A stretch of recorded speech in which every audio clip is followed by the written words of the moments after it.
Shalom dan selamat pagi buat anak-anak teacher yang ada di rumah. Hari ini kita akan belajar tematik 5B, subtema 1 untuk pembelajaran 5 dan 6. Oke, kita masuk ke materi. Menyajikan informasi penting dalam bentuk peta konsep ataupun bagan. Yang pertama, pengertian peta konsep. Apa itu peta konsep? Peta konsep adalah suatu cara atau strategi untuk menyajikan informasi dalam bentuk konsep-konsep yang saling terhubung dalam suatu rangkaian. Oke, kita masuk ke jenis-jenis peta konsep. Yang pertama, pohon jaringan. Peta konsep pohon jaringan merupakan peta konsep yang ide-ide pokok suatu konsep dibuat dalam sebuah persegi 4, sedangkan beberapa kata yang lain ditulis dan dihubungkan dengan garis-garis penghubung, dan garis-garis penghubung tersebut menunjukkan hubungan antara ide-ide tersebut.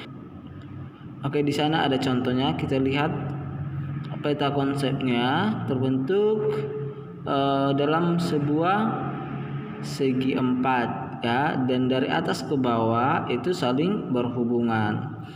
Oke, yang kedua adalah rantai kejadian.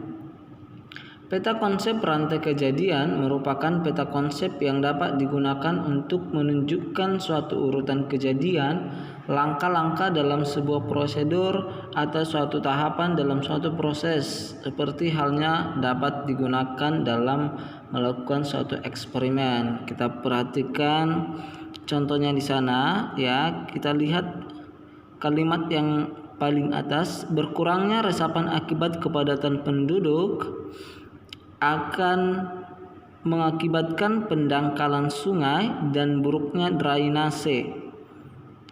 Dan setelah itu, jika curah hujan tinggi akan mengakibatkan banjir dan tanah longsor.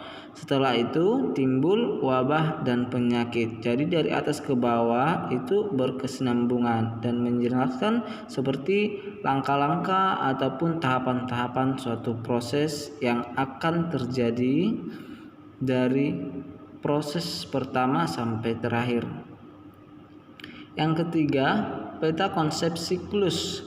Peta konsep siklus adalah peta konsep yang di dalamnya memuat rangkaian kejadian yang tidak menghasilkan suatu hasil atau final. Kejadian terakhir pada rantai tersebut menghubungkan kembali pada kejadian awal, sehingga siklus berulang dengan sendirinya. Peta konsep siklus cocok diterapkan untuk menunjukkan hubungan bagaimana suatu rangkaian kejadian berinteraksi untuk menghasilkan suatu kelompok hasil yang berulang-ulang. Contohnya boleh dilihat di sana ya, siklus air ya. Siklus air akan mengalami kondensasi, setelah itu akan berubah menjadi uap air. Setelah itu akan ada tahap evaporasi, dan setelah dari evaporasi akan turun hujan kembali menjadi air, dan seperti itu berulang-ulang. Oke, materi berikutnya, tangga nada diatonis minor. Pada pembelajaran sebelumnya kita sudah belajar bahwa tangga nada diatonis ada dua, yaitu tangga nada diatonis mayor dan minor. Sebelumnya kita sudah belajar tangga nada diatonis mayor. Sekarang kita belajar tangga nada diatonis minor. Oke, apa itu tangga nada diatonis minor? Yaitu tangga nada yang memiliki jarak nada 1,5, 1, 1, 1,5, 1, 1. Nanti untuk mayor boleh dilihat kembali di bukunya ataupun di buku catatannya. Ciri-ciri lagu dengan tangga nada diatonis minor adalah yang pertama, bersifat sedih dan kurang semangat. Ya, kebalikan dari mayor. Kalau mayor kemarin adalah bersemangat ya ciri-cirinya. Kalau minor bersifat sedih dan kurang bersemangat. Yang kedua, biasanya diawali dan diakhiri dengan nada la. Yang ketiga, beberapa lagu diawali nada mi. Contoh lagu yang bertangga nada minor yaitu Syukur, Gugur Bunga, Himne Guru, dan Ibu Pertiwi. Dan masih banyak lagu-lagu lain yang menggunakan tangga nada diatonis minor. Jadi nanti untuk tugasnya kali ini adalah menyanyikan dalam bentuk video nanti dibuat, ya, menyanyikan sebuah lagu yang bertangga nada diatonis minor, ya.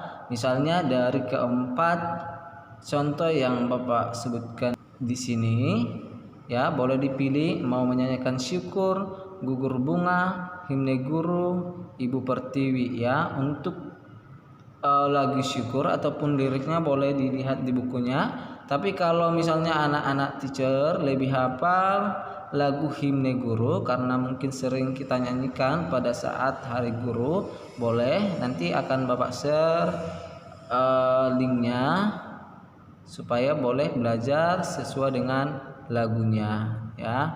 Oke, mungkin itu untuk pembelajaran kita hari ini. Selamat belajar dan Tuhan memberkati.